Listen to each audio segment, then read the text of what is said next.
I was reading through Controlled Unleashed, the puppy edition, and this exercise looked like a lot of fun. So I'm going to work through it. I do recommend getting the book because I'm going to do it differently than the book lays out. The book wants you to give a release word. They're going to release your dog to you. I can understand how that would be effective, and I understand why the author wants to do it that way. I'm not going to do it that way because her release word has been very conditioned to mean go away from me and tune me out entirely. So there's a couple other ways that you can do this exercise. Again though, I recommend getting the book, reading through the book, and then play this game, do this exercise in the way that makes the most sense to you. But it was a lot of fun, and so I really wanted to give it a shot.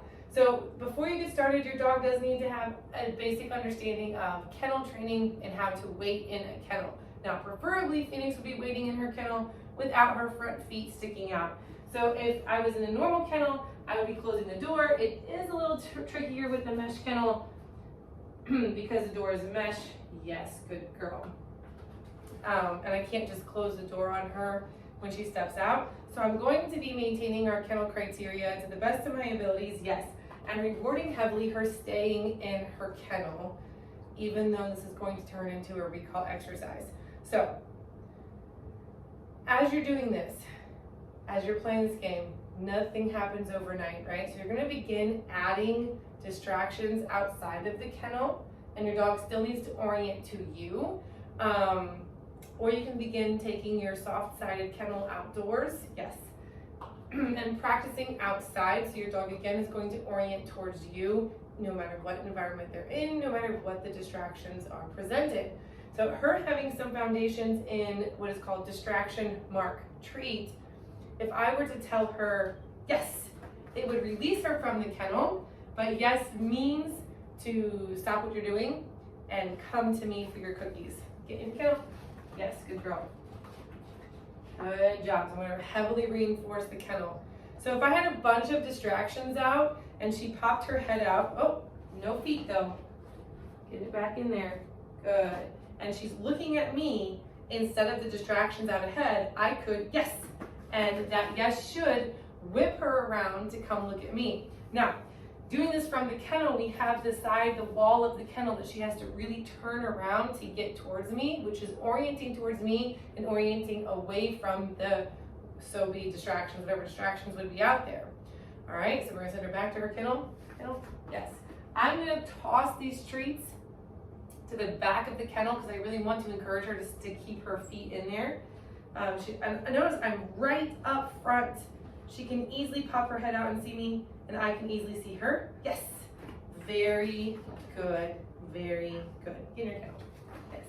I'm gonna reward the back. I'm gonna move to the other side because we do want her to orient in both directions. Yes. Very nice. Very nice. Good girl. Get in your kennel. Yes. Good girl. I'm gonna toss these treats to the back. Okay. The other way that I would really find benefit in this is actually using their name. Their name is a recall word. No. Maintain that criteria. Their name does mean come when called. So I could just simply say, Phoenix, yes, very good. And then yes her for responding to her name, which is actually how I'm going to choose to be continuing this training with her. Get in your kennel. Get in your kennel. Yes, good girl. Very nice. A couple of cookies in the back. I'm going to pop over here, grab a few more. Very nice. Normally I'd have a treat pouch on, but that's okay. I'm going to reward her for staying in there, even though the bag of treats rustled, things like that. I'm going to do one more right up close here. She's going to pop her head out. She's going to look at me.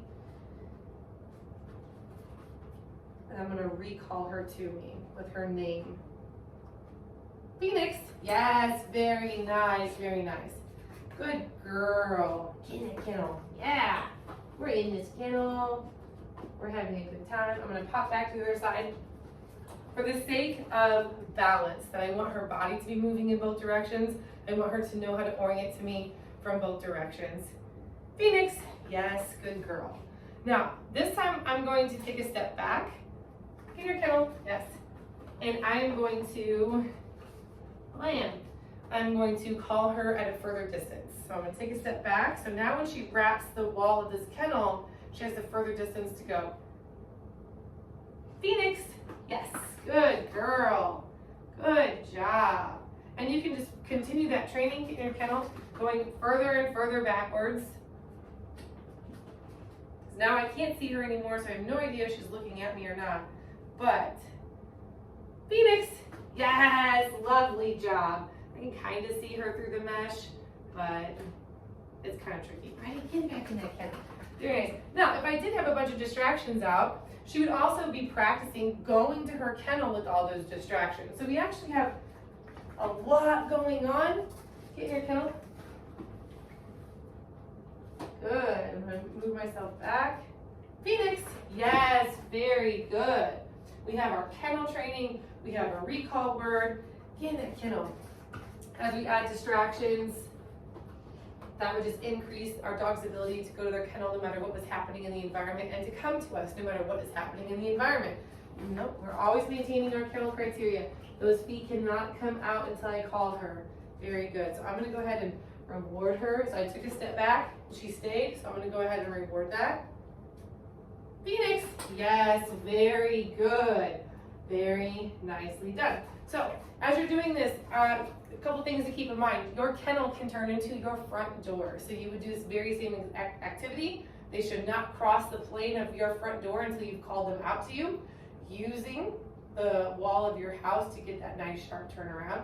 And your vehicle, pull up to the park, have your leash on for safety, and you can use your vehicle to get that nice sharp turn back to you. And all these things are going to say, when you come out of your kennel, check in with me first. When you leave the front door, check in with me first. When you leave the vehicle, check in with me first. And that provides safety for your dog. That encourages them to walk nicer because they're starting off their walk by paying attention to you rather than barreling out that door and looking at the rest of the world. They're checking in with you first. Phoenix, yes, so it's a really fun game. I mean, there's just so many applications. I really enjoyed it, and I just definitely going to incorporate this into my everyday training with my dogs. Have fun with yours. Yes.